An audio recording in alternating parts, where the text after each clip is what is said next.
Greetings, Vault Hunters all across the 6 galaxies. Welcome to the Bordercast. We are live once again at our usual time, 2 p.m. Eastern, 11 a.m. Pacific. I'm Mitsu. And I'm Tessica, coming to you every week to break down all things Borderlands. Tiny Tina saw fit to release yet another trailer, and rather than watch it ahead of time, I'm going to watch it live with all of you today on today's show. Though I have heard through the rumor mill that there is a big freaking hammer, so I'm already excited. I feel like that's cheating, maybe a little bit cheating, or at the very least spoilers, but also cool. So cool. We also have the final hunt total for the year. Everyone did an absolutely incredible job. I'm so excited to share this trailer with you guys. You have no idea. Some of you probably already have seen it. Some of you haven't. If you are just now hearing about it, just make sure you check the Play Wonderlands Twitter. Just wait. It's coming. It's coming soon. Oh, right. You've seen it. I have not seen it yet. I haven't seen the whole thing. I actually watched the first part of it just to make sure that I had the video queued up for our show today. But I also, because I read that you weren't going to watch it, so I was like, well, okay then. I won't watch it either. How dare you do show prep? Wow. What a professional you are. This is what happens when I wake up too early. And all that coffee, right? Mm-hmm. Yeah. So, as always, we want to take a minute to thank all of our new listeners on iTunes, Spotify, and Stitcher, and those watching right now on Twitch, YouTube, Facebook, Steam, or later on the VOD on YouTube. If you are enjoying the program, we would love for you to give us a big ol' like, follow, or favorite, because one like equals one warm holiday hug. And honestly, I could use a bunch of those right now. Canada's cold. It's really cold where Mitsu is. I didn't realize that I was sort of inadvertently. I was talking about my bike ride this morning because, again, I woke up way too early and I had way too much time. So I went on this like bike scooter ride thing and it was so nice out. And by the time I ended it, it was so warm. It was like 65 degrees. And Mitsu's like, there's like rain, snow, and it's below 3 degrees in Canada. And I'm like, I actually really miss the snow. It is currently -3 Fahrenheit where I am right now. That's really cold. Oh, yes. It's really cold. I just miss skiing. That's what I want snow for. I'm happy. I'm very happy and lucky to live at a place where it's warm and it's easy to like go outside and do stuff. But I do miss skiing a lot. Someday again, it'll happen. Anyway, I'd like to see some sort of Borderlands ski mission. I could see them doing something like that. We came close in Guns, Love, and Tentacles. Do you remember there's this one shelf that we have to slide down that kind of gets us back into the main area where you usually drive around? And the name escapes me right now, so I'm going to like go through the roof trying to think of it. Somebody's going to yell it at me in a little bit. But like, you go down there, and the first time I went down, I was like, oh, I'm skiing. This is pretty cool. Yeah, it's really nice. It's really, really nice. And honestly, one of my favorite things about Borderlands, like the Borderlands 2, I was about to say the original Borderlands. It's the first one I played. Okay. Borderlands 2, one of the first things that was super attractive to me was the snowy wonderland of Pandora, right? Because that's the way it was. And I just love that kind of aesthetic. It's so beautiful. And every little bit of it that we've had in Borderlands 3 with that DLC was just like, it was just nice. It made my heart happy. That was a very conscious design decision. I don't know how many people actually know this, and we're going to talk about ancient history again, because I guess that's all I do when I'm on the show. Borderlands 1 was very brown and bloom. That was the times, right? Back in 2008, 2009. They kind of avoided the bloom part of it because they went in this inked style of graphics that they had developed for Borderlands, which originally it was going to be that brown and bloom that was very prevalent in all the first-person shooters back at that time, that gritty, that realistic sense. But at the end of the day, Borderlands 1 was still a very drab game. It was lots of browns, lots of dour colors, which made sense because it's supposed to be a dystopian future, right? Yeah, it was, to me, it just seemed very deserty, like, which Pandora kind of was, right? Very deserty. But I love that they changed it up in Borderlands 2. Like, I almost didn't realize, I think also because I played Borderlands 1 after I had played 2, right? Mm-hmm. It just kind of, I don't know, it made sense to me in my head at the time and I hadn't thought about it. But I love that they went in such a different direction with all of the color and all of the pop in Borderlands 2, and then even more so, I think, in Borderlands 3. And now with Wonderlands, they're going full color crazy, and I love it so much. That's right. Yeah. And they started small, right? You know, they threw Southern Shelf right at you in Yeah. Borderlands 2. And there it was, that tundra landscape, and then later on there was the wildlife exploitation preserve, all the greens, the lushness of it all, and then all the DLCs. You get to go to a dry riverbed, or you get to go to this dense tropical forest, or you get to go to some industrial complex in Torg's badassery crater of badassitude. God, I'm always bad with the surnames. I can always remember the DLCs and their numbers and what the most important parts are, but the surnames just always trip me up, except for Tiny Tina's Assault on Dragon's Keep. And no one can forget that one. If you do, No one. Yeah, you just can't. Zero You just people. can't. Okay, okay. It's so good. But speaking of Mr. Torg and his arena of badassery, if you will, the board game. The board game, oh boy, I know we've been talking about this quite extensively here. And for their last week of the Kickstarter, they came out with what they're calling the Ultimate Vault Hunter package, which I almost kind of wish I had the option to get right from the start. And this is a lot of money, and I understand it's an extreme amount of money, but what you're getting for it is insane. You get the core game, you get Skags at the Gates, the Robot Revolution, the Monster Fight Club Objective and Obstacle Pack, the Borderlands Objective Pack, the Acrylic Token Pack, Loot Explosion Supplement, Best Minion Ever, a Badassosaurus. You get an actual Badassosaurus token. And they have, if you go to the Kickstarter, the actual scale at which it's like, and they had Lilith next to it. Lilith does not even come up to like the top of the wheel on this thing. It's gigantic. Wait, no, okay. I'm looking for her it. head barely gets to the top of the back treads for Badassosaurus Rex. I'm looking for it. Oh, I found the exact image that you're talking about. Okay, here we go. Right? Yes. And then you can also see Piston there too. They actually made Piston. I want that. There's tiny little baby Lilith, and there is the Badassosaurus Rex. Wow. Right? Wow. That's incredible. That's actually incredible. In the email, they said it's so big, they're actually making its own hex tile for it to be able to sit on because it's too big for the rest of the game. That's awesome. That's incredible. I totally understand wanting, I haven't backed this yet because money's, but I really, really want to get it. And I, of course, when I get it, just want to get everything, right? Because you just want to have everything. You want to have everything. Why not have it ride a truck? Somebody in chat was asking, why does it ride a truck? It's a dinosaur, right? But I mean, it looks like kind of a technological dinosaur, and it's Borderlands. Why not have it ride a tank or a truck or whatever that is? It was such a perfect boss design for that particular DLC. It just reminded me of those ridiculous monster trucks, Truckosaurus Rex, the giant metal one that's got the jaws and it chews up like old beat up cars and breathes fire and stuff like that. It was the best. So cool. This board game looks to be wild. There's so many figures. Oh my goodness. I'm just going to show real quick a little bit more of a close up. There's just so many figures and they're so cool. There's so many parts to it. I could just imagine, like, if you both have the Bunkers and Badasses tabletop game and this game, just combining all of those miniatures for all kinds of crazy, amazing adventures. It would be really, really, really neat to see and be a part of. I'm pretty sure I saw somebody in the YouTube comment section literally say that. They're just getting the board game specifically so they can have all those awesome miniatures to bring when they're doing Tiny Tina's Bunkers and Badasses. Yeah, I mean, it's so cool. There's so many. It's just amazing.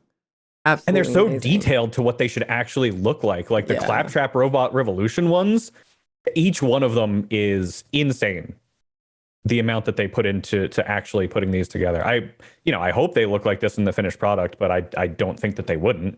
It's just that they look incredible. Yeah, they really do. And like, more power to all the people planning on painting these. That's going to be tough. They're so detailed and so intricate, and it's just cool. Like, I'm excited to see what people do with them when they do paint them, because there's a lot. I actually have somebody in my community that just backed this, that's planning on doing all of his cool paintings. So I'm really excited to see the finished result. So cool. Yeah, I don't know how people do that. This is also why I can't do surgery, people, because my hands are just not steady enough and they don't have that level of intricate detail. where I could just sit there with a tiny little brush and go boop, boop, boop. Anybody who could do it, bless you. You're an incredible badass, and I mean that 100%. Yeah, it's tough, but it's really, really cool. So we're excited to see the final result of this, to see it arrive. Hopefully, we'll get to share it with you guys whenever it does, sometime in the future. But yeah, so cool.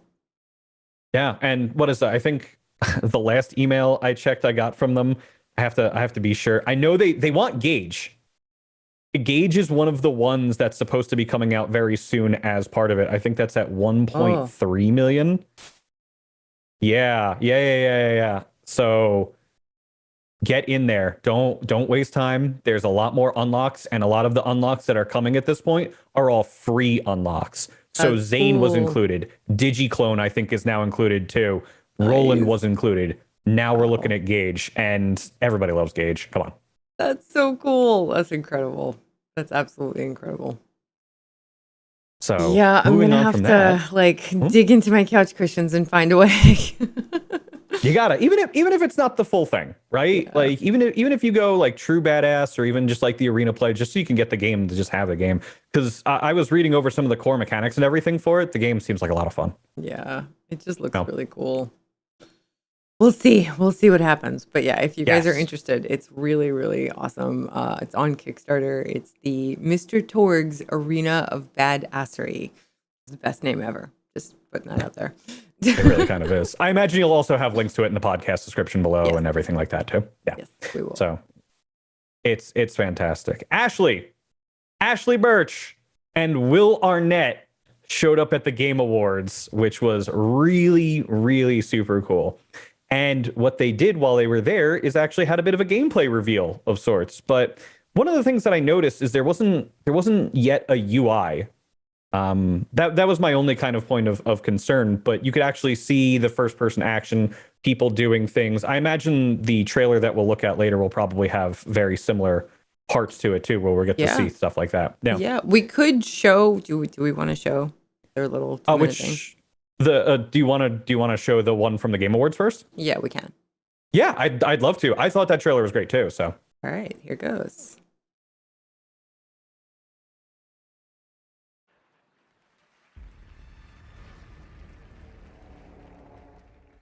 There is a world beyond the Borderlands. A world forged by wonder and ruled by fate. There's one alone who can wield fate. One alone whose story is in their own hands. The Fate Maker. That's you. Heavy, right?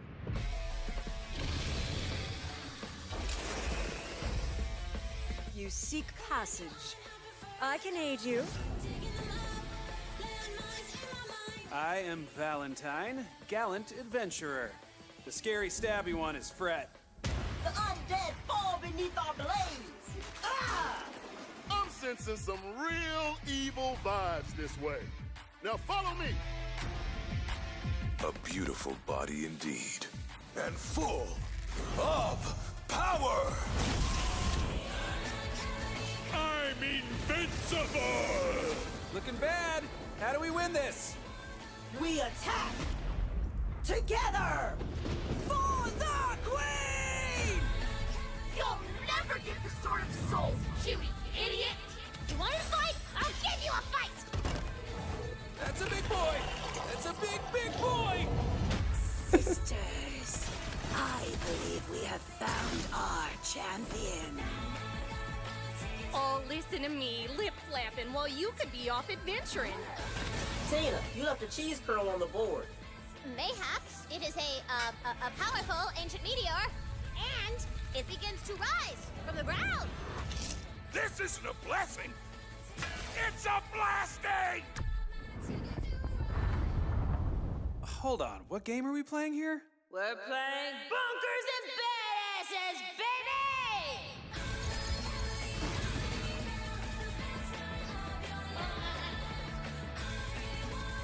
We need more calcium out here!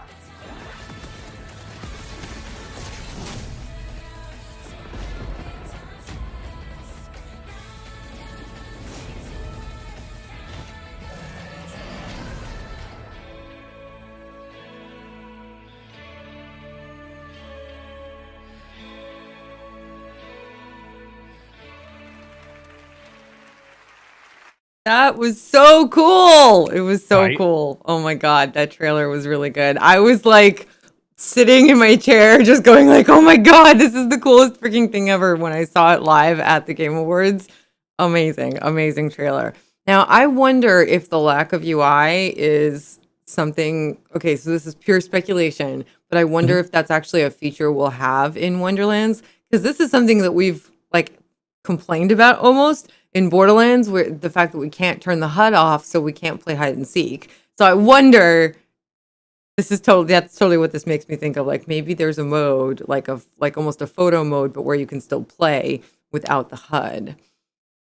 That would be really cool. That'd be really cool. Just putting that out there. Total speculation. I have no idea. Maybe they just captured this in some way without a HUD. I don't know. But it's really, really, really cool that it exists. That was such a cool trailer. Yeah, it was great. I really appreciated, for example, the fact that the Cheeto fell onto the game board and Tina was just like, all right, we'll roll with it. Oh, it just magically gets lifted up and flies away. It was so great. I loved it. Well, absolutely loved it. You know what it is? They really took Assault on Dragon's Keep and just blew up all of the, I say that and everybody's talking about the ocean blowing up. We'll get to that later. But like they blew up all the best parts of it, like the fact that it is a game within a game and they can be ridiculous and things that happen in real life. Do you remember, some of you might, if you've played Assault on Dragon's Keep very recently, there's one quest early on where Dice literally falls on top of a character and Tina's just like, oh, well, I guess he's dead. Yeah, we're just going to deal with it. And in the game, it's just a giant D20 that falls on top of this character. He's just dead now. Yeah, I mean, Tina does what she wants. It's her world and we're just living in it. So why not? That's true. Right? I mean, soon enough, right? March 25th. Oh God. It's so soon, but it's still so far away. I hope, I don't know. After, I wish the time would go by holidays. Faster. Yeah. They'll speed up significantly. Yeah. It still feels far away, but after New Year's, I'm sure it won't.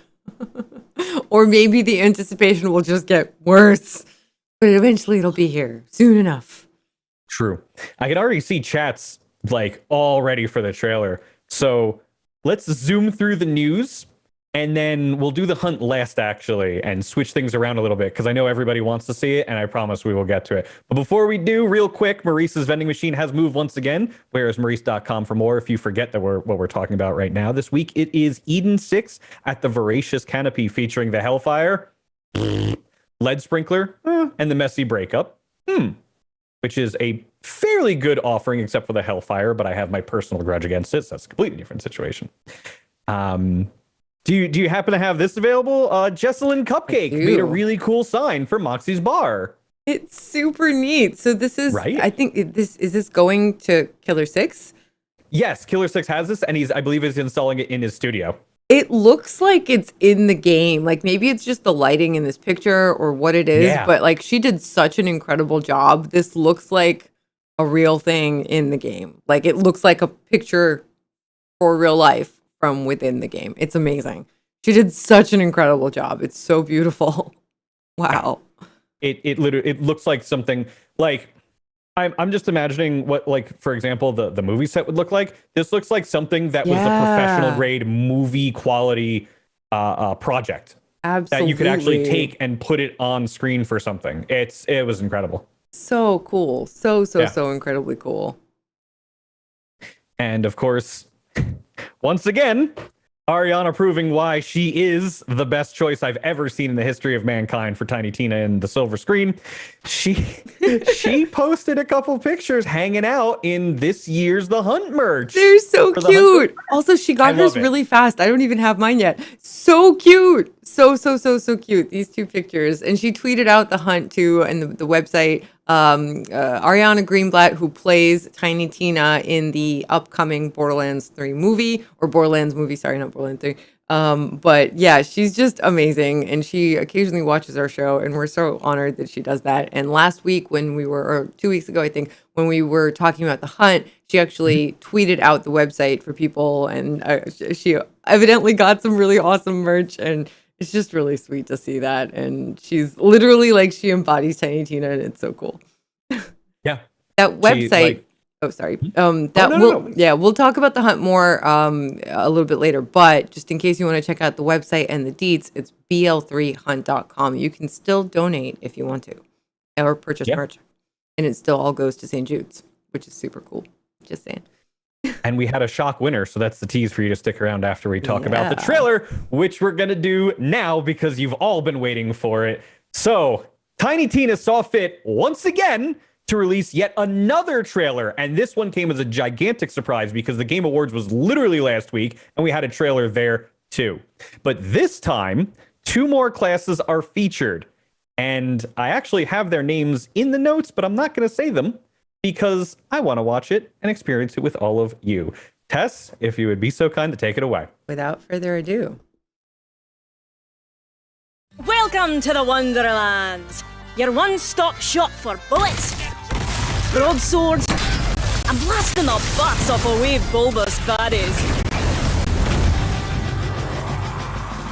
There's loads of loot to be had, so go on and get your adventuring boots on and pick yourself a bonny wee class. If it's magic you fancy, the spell shot's for you. She pairs the mystic art of wizardry with the regular art of bullets. Armed with 2 fistfuls of spells, you'll rain down fire, ice, and all the grey hells. Or you can just turn them into escape.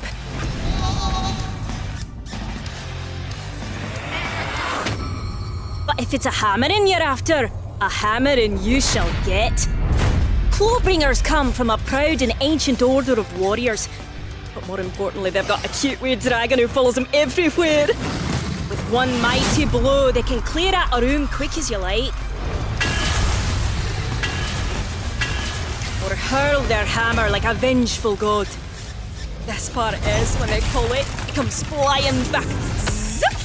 Woo! Love that part.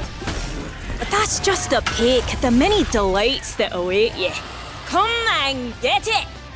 Welcome to the Wonderlands!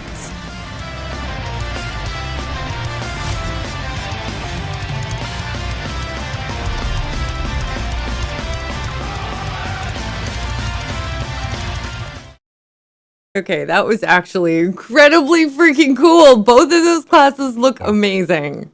Absolutely amazing. Oh my god. So they showed Spellshot first, and I was like, oh my god, this looks absolutely epic, and I totally want it.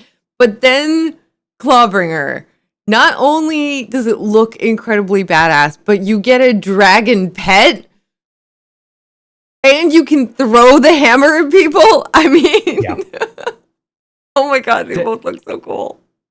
All right, so originally I was like, oh well, maybe I'll play the Shadow Stabber. Maybe I'll play I can't remember the other one right now. It's gonna kill me.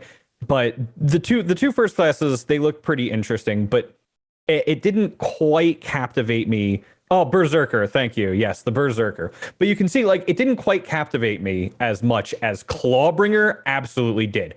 You get a pet and you get a hammer. And both of those look like they're not going to be just some one-off weak things that might get outscaled.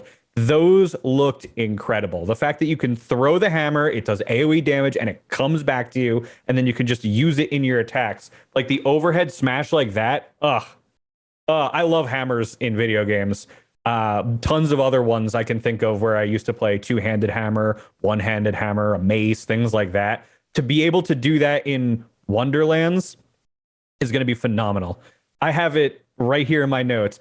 Absolutely, positively, unequivocally, unquestioningly. As soon as I read that, saw that, I wrote it down. This is the case. That is a big ass hammer, and I want to play that class. Yeah, it looks incredible. Okay, so Spellshot also looks really, really cool. Being able to polymorph enemies into cute little whatever that was, that just looked amazing, and all of the spell effects. I hope and I wonder and I want to know and see, and I'm excited to see how you can combine some of these different things because like I want to use magic so badly in Borderlands or Wonderlands style gameplay. I want to use magic because I know it's going to be amazing and it's going to look amazing, but also that hammer though.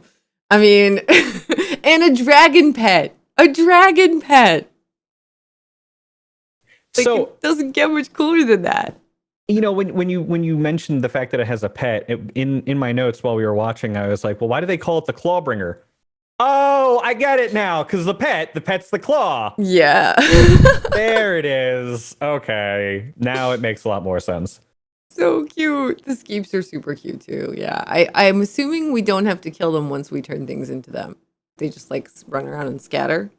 Because if we have to What do kill you them, mean I'm going to be specific- sad. So like Kill if what? you polymorph something into a skeep and Right. it just runs away, right? You don't have to kill the cute skeep.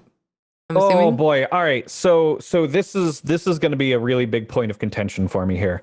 Because I've been playing games forever.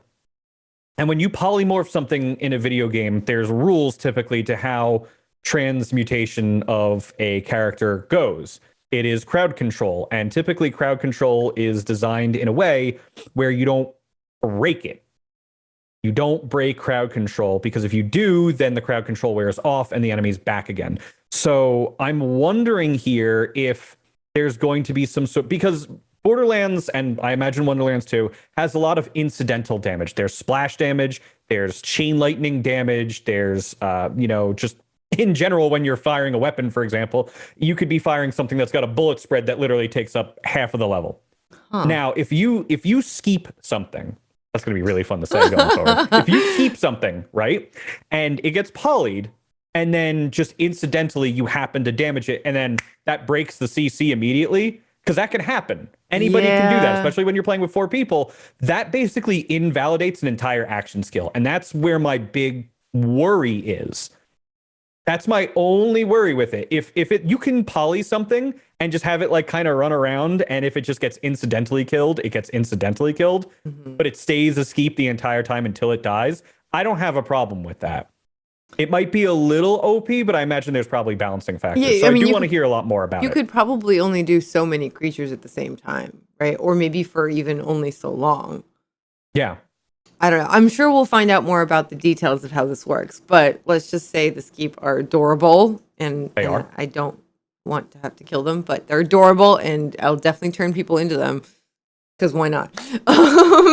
But also throwing hammers and dragon pets.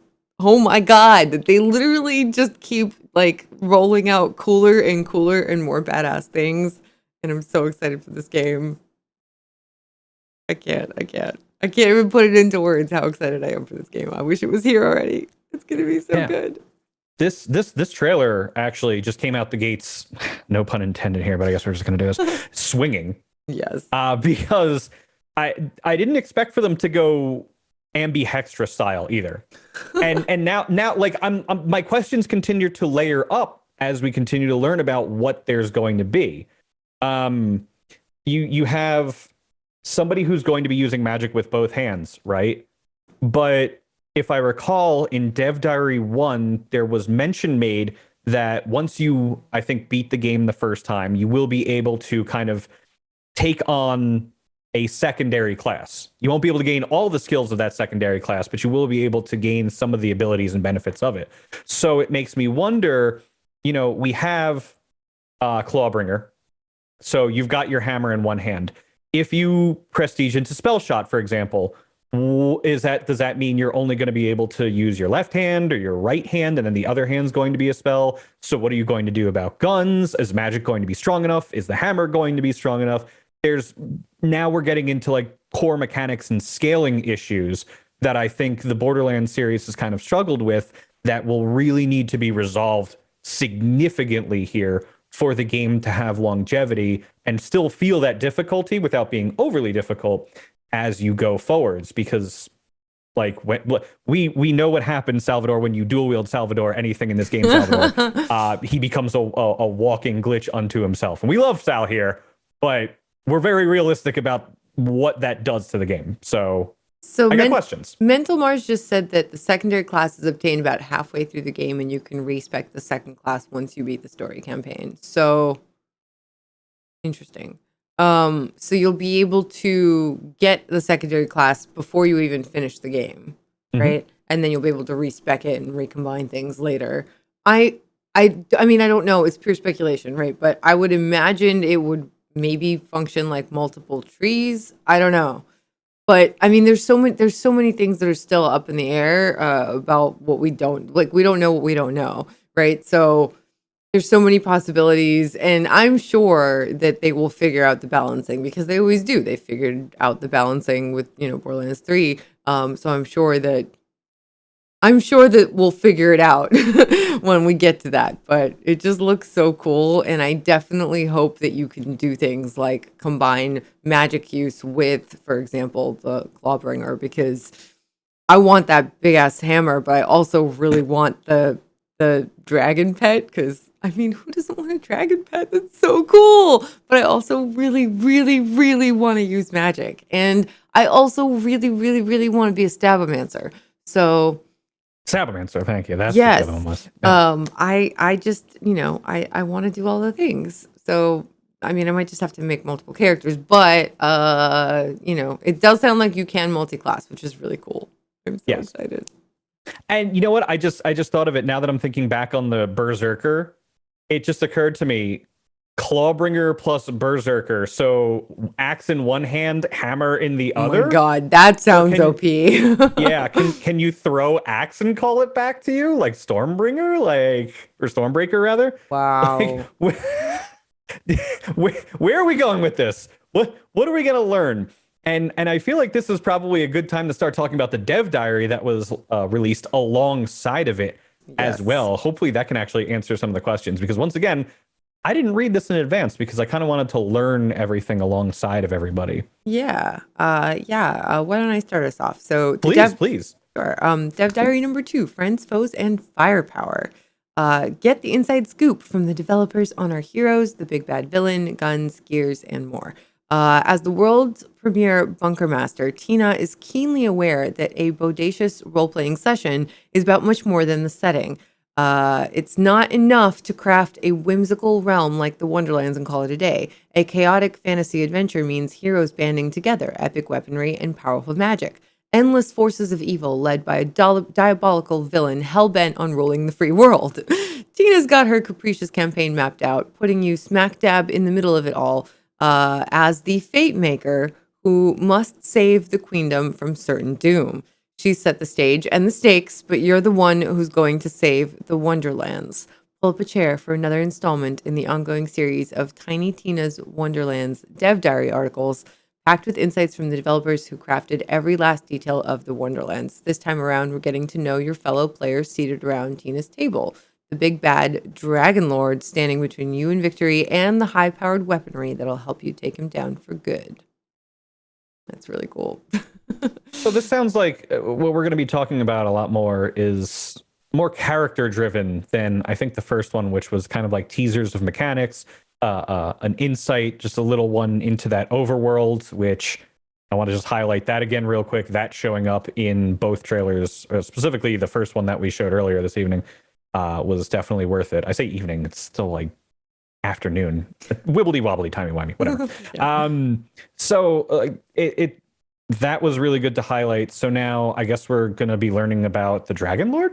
Is that what we're doing? I think there's a lot in here. So you meet your table mates, Valentine and Fret, 2 shipwrecked travelers who leapt at the chance to join Tina's unpredictable campaign. So Tina's omnipresent. She's always there. She's always a huge part of everything. But you also have these sort of supporting characters in your own adventure story, which is really cool. They're not like making you do anything. They're not your masters. They're kind of your, they'll have ideas.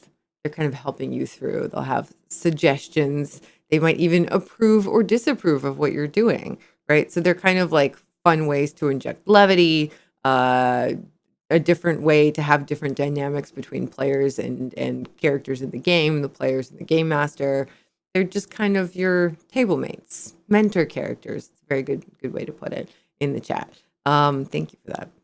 So yeah, they're kind of like having a devil and an angel on your shoulders. kind of pointing you in one direction or another, which is really interesting, actually. I'm really curious to hear some of the suggestions that they'll make and like which one leans in what direction. I'm just excited to get to know all of these different characters. That's really, really interesting. And it's going to be really interesting. I'm curious to see which is which. And they say here that Valentine might be unfamiliar with the rules of B&B, but what he lacks in actual game knowledge, he makes up with sheer bravado and cavalier courage, self-important as that might sound. Fret is the polar opposite, which is a power gamer who knows the ins and outs of bunkers and badasses and is eager to min-max her character to become an unstoppable killing machine with a reckless disregard for role-playing. And both will offer up those suggestions, as you mentioned before, and your choices will fluctuate based on that. So if I had to take a wild guess based on those brief descriptions of who they are, Fret sounds like she's going to be the one who just wants to push everybody into doing the craziest things in the world. And Valentine, they say he's got bravado and cavalier courage, but it also sounds like he might be a little bit more reserved because he's not as familiar with the rules of the game. And he might kind of encourage us to get put into situations that we probably shouldn't be in, and then Fret kind of has to like help us think of how to get out of those situations. Because that feels like what an actual D&D campaign is. There's somebody who's new, me, who wants to get into a dumb situation, also me, who then everybody else in the party, all of my friends, has to bail out because all I thought to do was to punch the bar and then accidentally punch the bar so hard that it actually broke and the bartender got really mad. Yeah, one of the sort of underlying sort of themes of what's in this dev diary, and I think what's been talked about by the developers of like even the Borderlands 3 DLCs that have come out recently, and now with Wonderlands coming out, everybody's been going through this crazy pandemic, time together. We're all dealing with it. We've all been living through it across the world. And there's definitely a sense of disconnect for a lot of people that's been helped or healed by tabletop games and online gatherings, playing games together, stuff like that, right? And a way of bringing people together, which is amazing. So with the story of Tiny Tina's Wonderlands, they wanted to talk about the strength of tabletop games as a connector, this connector that can bridge people together from all over the world, no matter what differences they have. They can still play these games together and have that sort of sense of connection.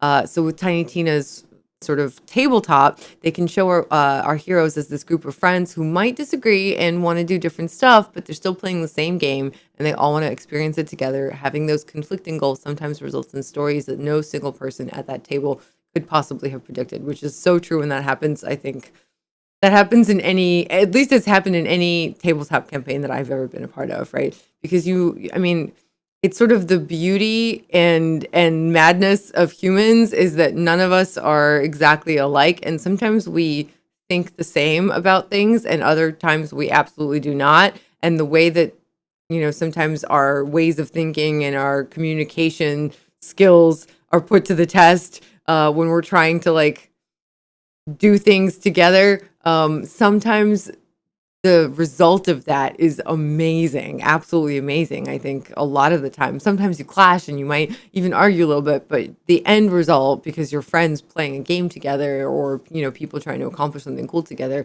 is always improved by everybody's different perspectives kind of combining to make something really incredible at the end. So it's really cool that they're like trying to show that through the video game. Yeah. They're leaning hard into that, and it also seems like they're kind of taking a turn because I'm reading ahead a little bit here, and one of my points of fascination so far has actually been the Dragon Lord, right? So all of these decisions that we're making, everything that we're working towards, all these discussions that we're having are filtered towards trying to obviously get to the big bad of this particular game, which I'm still not 100% sold.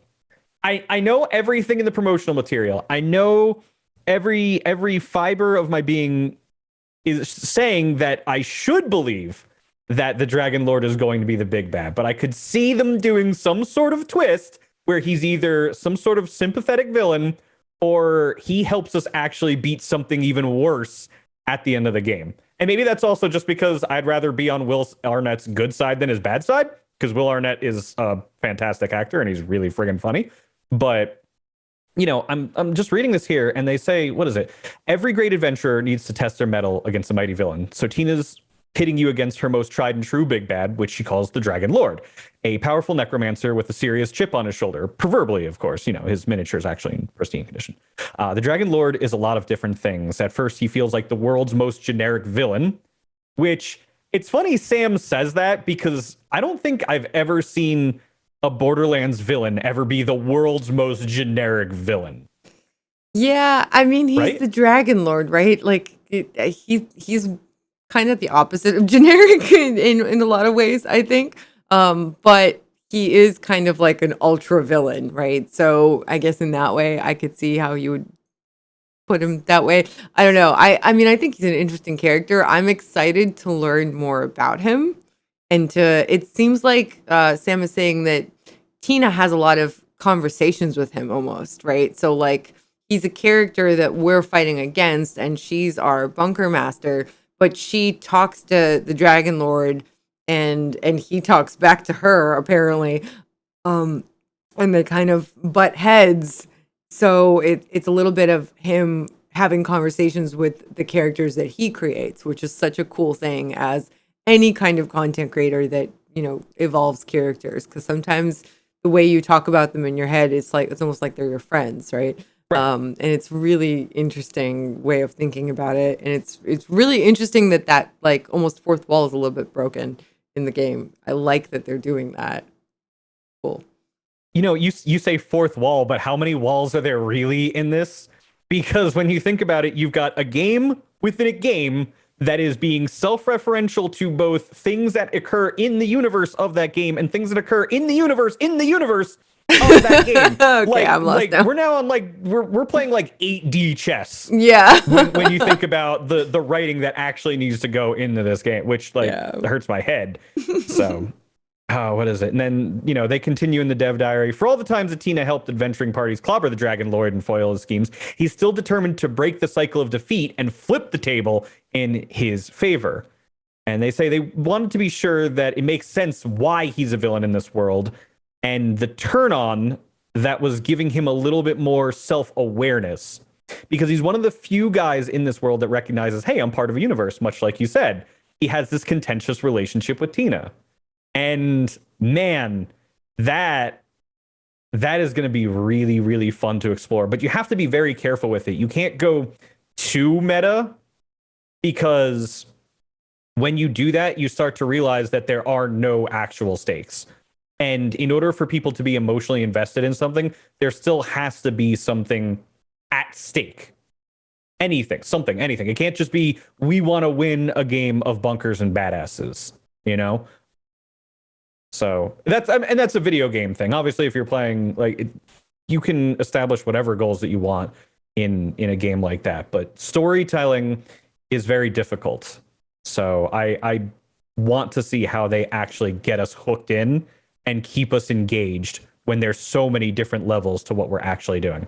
I love the whole idea of it, honestly. I'm so excited to see the final result. Definitely, I think the Dragon Lord could potentially be one of the coolest bad guys ever. We'll find out for sure, I'm sure. But there's so much potential there. Did you see the name of where he lives? Oh, the pyramid? He lives in the pyramid.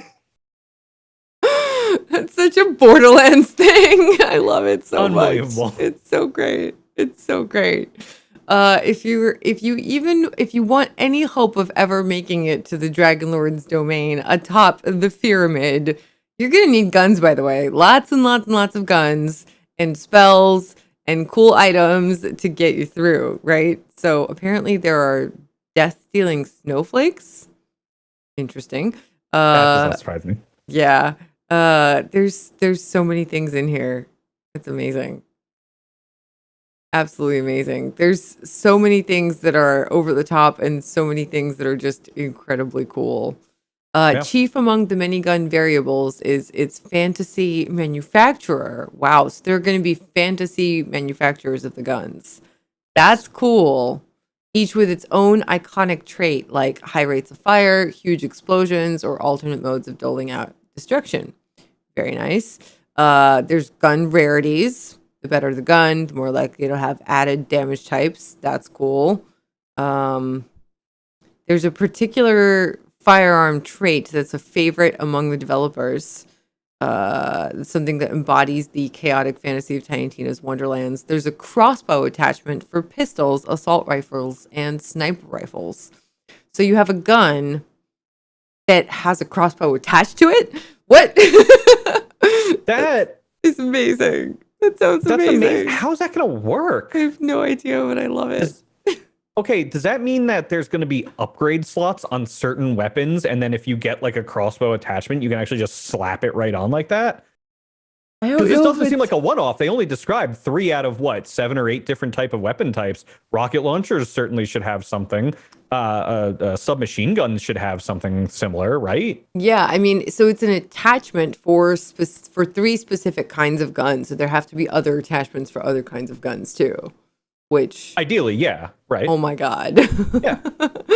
That's going to be insane. It's going to be insane. I love it. There's a lot going on here with all the mechanics that are going into this. Yes. Because you have your action skills, and it's very clear that your action skills are going to be very impactful. But you're also talking about getting guns, which you're not always going to be using if you're using your action skills. Especially if I'm wielding a hammer, I'm using a hammer. That's just the reality of it, you know? Yeah. There's also spells and melee weapons, right? Yeah. And then there's also, obviously, you have loadouts for your wearable gear, right? So apparently you can have wards like on yourself, and they'll increase your survivability with shielding magic and bonus effects. And then you can have rings and amulets to boost your various stats. That's like a super traditional melee medieval RPG kind of thing, which I love to see. It's great. It's really, really great. You'll have all kinds of splendor and fantasy finery to wander around in and look fancy in. The wards sound really, really interesting. Very interesting. Is that like taking the place of shields then? It sounds kind of like it. Okay. Oh, there's more. I should read on. Yeah. That's what I should do. Wards in particular are really cool, and a lot of work went into these, says one of the developers, Asia. There are 5 different kinds of design themes to wards. Some of them are more hard surfacey. Some of them are more organic. And they all have a general theme accentuated by stat boosts that go with that theme. Some look like the Necronomicon with a creepy mix of skin and bone. Others have a more steampunk vibe. That's where I'm at, with gears and copper and springs and all that. I like that. And you can even see the inner workings of them. And some follow a poisonous plant vibe, mushrooms and vines and gross toxic stuff. So wait. So maybe it's not necessarily just like shields then, because a shield is on your person and it just shields you.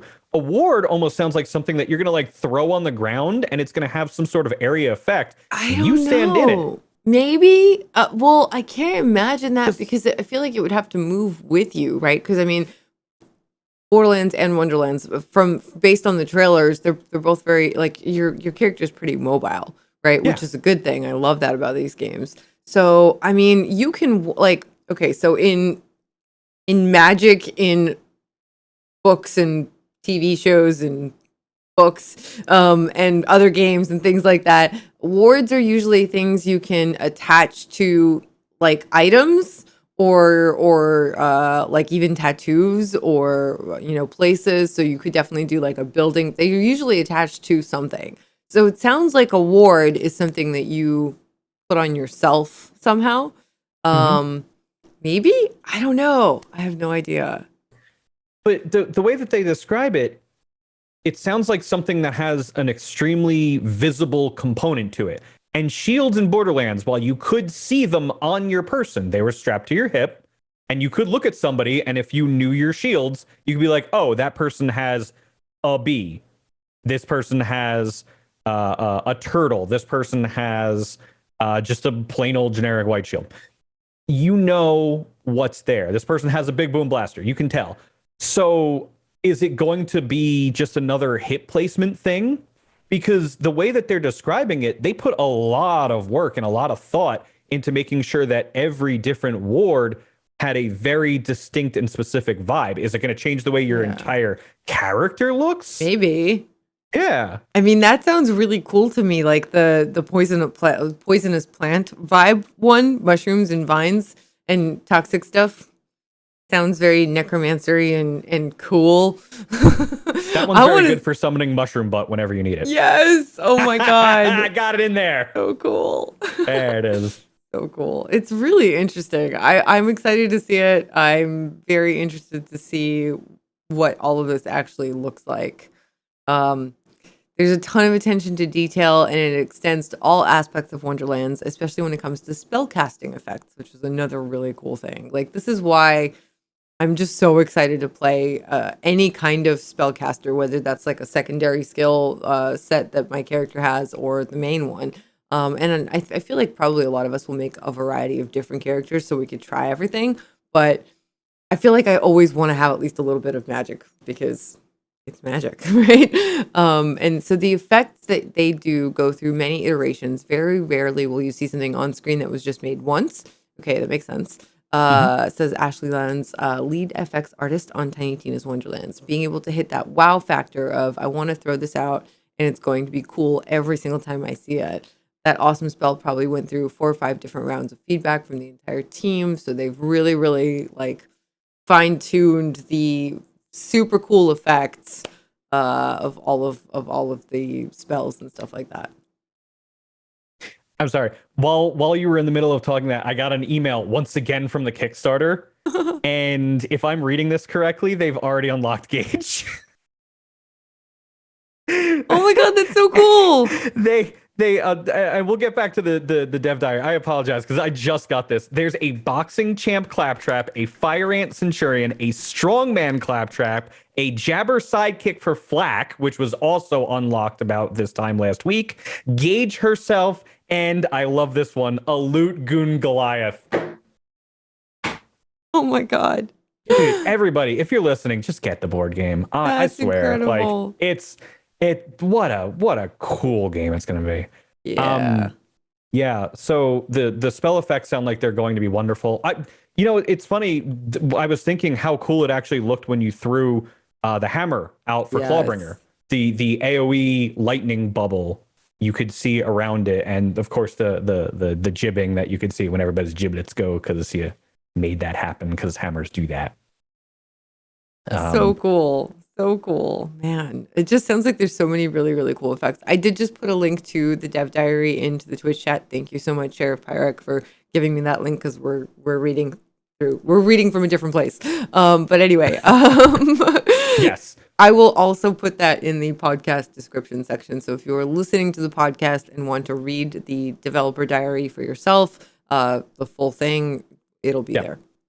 We highly recommend that you do. We did have to truncate parts of this for the sake of time, so we're kind of highlighting what we feel are the best parts, but by all means please sit down, read it. There's a lot of stuff to unpack here. It's one really of the things cool. talking about spell effects, it says that they designed it with co-op in mind. When we're creating spell effects, they go on to say they want to go all out and throw as much cool stuff as you possibly can into one spell, says Ashley. From a technical perspective, now that so many things are magic-based, we can incorporate more of those curl noises and vector fields in our particle systems that we didn't really get to use as much in the past. Using all of those GPU sprites helps us give a wild look to the spells. So once we got that initial look, we might want to pull back visually just a little bit so you don't have 4 people doing the same thing and end up with this visual vomit all over the place, so to speak.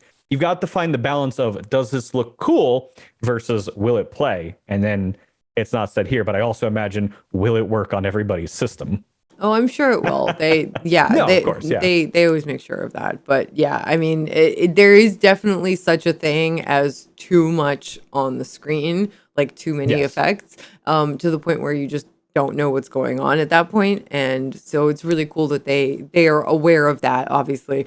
And they want to make sure that everything looks as cool as it possibly can while still making sure that you can, shoot straight and, see your friends and all that good stuff, right? So that's an important key thing. You want things to look really, really cool and badass for everybody that's playing, and you want it to still be like, you want to still be able to do what you're doing and see what you're seeing and have a good experience. So that's a really fine balance to walk, I think, with a game that's so visually like the game is just, I mean, Borderlands has always been pretty much eye candy, and I'm sure Wonderlands is even more so, right? It sounds like it is. So I'm curious to see how they walk that line, but I have full faith that it's going to be done well. Visual vomit. I love alliteration, so that was a really good way of putting down what they kind of want to avoid very slightly. Yeah. Because that if you go too big, too hard, too far, too fast when it comes to effects like that, it can get overwhelming. And sometimes it can get overwhelming for lower end GPUs too. So it's good that they have big dreams, but they also understand the concept of restraint. Yeah. When it needs to happen. Yeah, that's really cool. They'll find the right balance, I'm sure, which is really always neat. do. When Tiny Tina's Wonderlands launches on March 25th, 2022, you'll be able to sit down with at a table with Valentine and Fret, attempt to defeat the Dragon Lord, and fire off fantastical guns and intricate spells to your heart's content. But in the meantime, stay tuned for more Dev Diary articles and updates to the Tiny Tina's Wonderlands game guide ahead of your epic journey into the Wonderlands. So cool. Definitely stay tuned. Check out the whole developer diary. Like I said, we'll be linking it in the podcast description section if you're curious. And I put it in the chat. And I'm just so excited for this game to be here. Oh my God, these classes sound really exciting. There's 2 more that haven't been revealed yet. So, really? Yeah. Well, I mean, we've heard in interviews before that there's going to be 6 classes, right? So that's true. We'll see what the other 2 are. I'm very curious about those. So far, we have the Stabomancer, the Berserker, and the spell. The spell. What is it Spell called? Shot. Spell Shot. Thank you. Spell Shot. And the Clawbringer. That's These are 4. so cool. So cool. I'm so excited to multi-class. I'm so excited for that because I just feel like you could do so many things with that, with combining those. It's gonna be good. It's gonna be good, friends. Just to get back to some other really, really, really good, amazing Borderlands related stuff. The Hunt 2021 is over. Hunt goes burr. They did such an incredible job. Everybody that participated did amazingly well. They raised over $70,000, and a really cool thing happened. 2K donated an additional $25,000 on top of what everybody had raised during their streams. And Mental Mars put out a cool picture of this, and I love it, and it's adorable, so I'm just going to show it to you guys. Directly to St. Jude's Children's Hospital, $25,000 for the kids from 2K Foundations, which is the charitable arm of 2K, which is so cool of them to do that. That is absolutely incredible, and it makes me even more, I already was, but I'm sure Mitsu feels the same way. We're so honored to be a part of that, amazing machine of awesomeness. And it's just incredible that they help like this. And it's a huge thank you to 2K for doing that. Huge thank you for Gearbox for supporting this event so much. And 2K for supporting this event so much. And for all of you guys that supported the streamers. Thank you for anybody that stopped by, like any of the streams. You guys are amazing. Thank you for donating. Thank you for cheering everybody on who were participating. So Mitsu, do we have a winner? And you said something happened with the winner? Tell me what happened. Oh boy. All right. So we do indeed have a winner, and this year's winner, as confirmed by the time, is Apple 1417, having completed the entire list in a total of 30 hours and 14 minutes, which is an insane time. And for reference, we've got the top 12, and then an honorable mention once and the top 12 list of people who actually finish their lists. These times are very close. 30 hours, 14 minutes for Apple. Deceptix _ is number 2 with 31 hours, 13 minutes. Kota Kuroba at 31 hours, 36 minutes.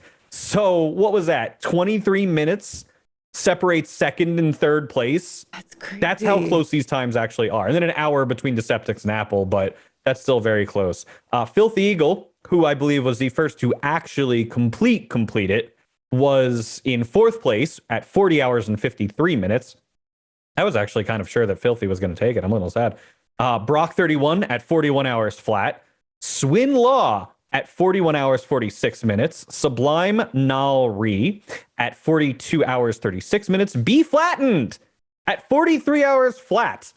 Good I did there? That was good, right? Shadow Assassins at 43 hours 34 minutes. Number 10, Hawking Around at 44 hours 3 minutes. Number 11, Bane Gaming 1 at 44 hours and 1 minute, or I'm sorry, 11 minutes. Darkest Dame taking the 12th place slot, finishing her list at 44 hours and 49 minutes.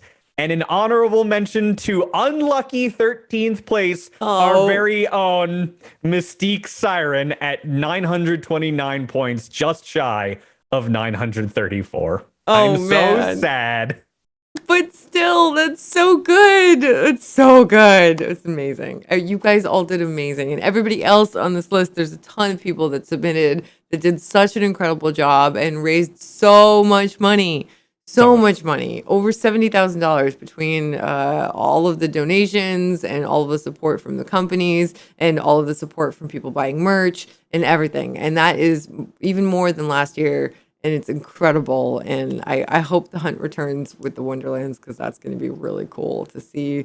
Huge thank you goes out to everybody involved, Killer 6 and Mental Mars and Pilot Plays Games and Sheriff Pyrek and everybody that was involved in helping, organize it and watching the videos and like all that stuff. You guys are incredible. Absolutely incredible. Yeah. And don't forget, just because the hunt is over doesn't mean that the donations can go away. The Tiltify link. What? Weird. The Tiltify link is still active if you would like to contribute. We would be more than honored if you decided to do so. Of course, times can be tough for some people. Please don't donate unless you absolutely are sure that you can do so. There is no pressure to do so, but all of the money goes to St. Jude Children's Research Hospital, an absolutely wonderful cause. I can't stop talking about it, but I'm going to, just because I could be here another 30 minutes, and we are very pressed for time. So I assure you, your money goes to an amazing, amazing cause. I did just put bl3hunt.com in the Twitch chat, but here's the direct link to the Tiltify. If you would like to donate, you still can. Absolutely. Thank you, Sheriff Pyrek, for supplying me with that link as well. And anybody listening, just go to bl3hunt.com. There's a Tiltify link there. You can purchase merch there. You can see the winners and all the deets there. And it'll be up, I think, for a long time. So definitely feel free. Get that Christmas sweater. I may have ordered one because I need it in my life. It hasn't arrived yet, but I'm sure it will soon. You guys, seriously, thank you so much for being so kind to each other, so kind to St. Jude's Children's Hospital. It is a wonderful, wonderful organization. Thank you for hanging out with us on this show. We love having you guys here. We're so lucky and grateful to be a part of this amazing community. You guys are so cool to be a part of it with us. Thank you again to all of our listeners on YouTube and Spotify and SoundCloud and iTunes and TuneIn and Stitcher and everywhere. And we're not doing a show next week, right? We're taking the week off. No.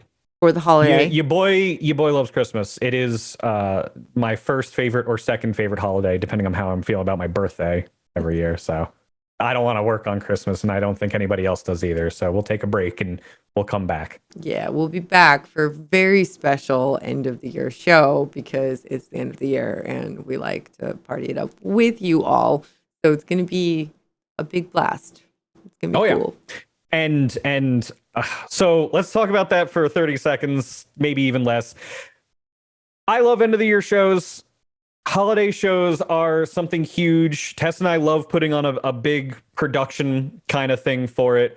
We're looking forward to bringing on several guests to kind of celebrate the end of another year of Borderlands, the end of another year. But even beyond that, we have a few other big news kind of teases. Maybe we also have maybe a special guest or two who might show up. Maybe we've got some things to talk about with the future of the Bordercast. So I'm just saying, if you're a fan of the show, maybe in 2 weeks, December, what's that, 30th? Yes. You should probably be here because there is much to discuss, my friends. Much to discuss. It's going to be good. Lots of fun maybes. Very fun maybes. You guys, thank you again so much for being here. Every Thursday at 2 p.m. Eastern is like the day that we look forward to every week. So thank you for being a part of it. You guys are awesome. And we hope you all have a wonderful holiday, whether you celebrate or not. If we don't see you before the new year, we hope you have a wonderful new year. You guys are the best. It is true. Tess, real quick, where can they find you? Twitch.tv/Tessachka. It's just Tessa, CHKA, and Tess Games on Twitter and Instagram. And Mitsu, what about you? Twitter.com/Mitsu Show, MITSUSHOW, and also Instagram/Mitsu Show. I never talk about it, but I try to post every now and again there too. So if you like some dumb hack in ridiculous scarves that takes pictures of himself because he's a narcissist, I guess, then yeah, you can check out my Instagram. Cool. Excellent. Great plug. Wow. I'm really good at this job. No, I'm not. And of course, twitch.tv/Mitsu, MITSU, in the event that I do go live, which, who knows, a new year, a lot of new prospects on the horizon. Good stuff. All right. You ready, Tess? Let's do it. Happy holidays, everybody. We will see you in 2 weeks for our end of the year show. We cannot wait. So on behalf of Tess, myself, and everybody on the entire content creation team, and of course the 2K Next Makers team, thank you so much for joining us every single week. Now go forth and make some mayhem.